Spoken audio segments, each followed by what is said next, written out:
Liria e medias, siguria e gazetarëve, por edhe cilësia e etika në informim janë të cënuara në të gjithë globin, që nga siguria ekonomike, pavarësia editoriale tek vetë siguria fizike. Raportet ndërkombëtare ngren alarmin për përkeqësim të lirisë së medias edhe në Europë. Për këtë, liria e medias bëri bashkë në Tiranë 10 përfaqësues të mediave në Europën juglindore, nga ku përfaqësuesi I lartë për lirinë e medias në OSBE, Ian Brando, theksoi nevojën e lirisë së shtypit, të cilën e konsideron si themelin e demokracisë.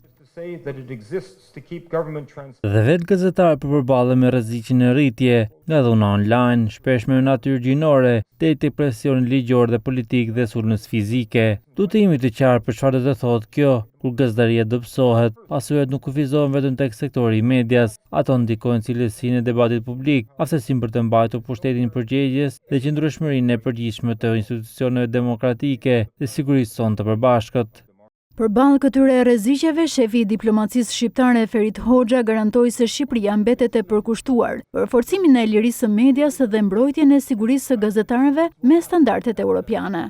Në një epokë të shënuar nga dezinformimi, polarizimi dhe realitetet digjitale që evoluojnë me shpejtësi, mbrojtja e integriteti dhe pavarësisë së gazetarisë është më e rëndësishme se kurrë. Një mjedis më I sigurt për gazetarët dhe profesionistët e medias është thelbësor jo vetëm për institucionet më të forta demokratike dhe besim më të madh publik, por edhe për shoqëri më të qëndrueshme, më të informuara dhe më të shëndetshme.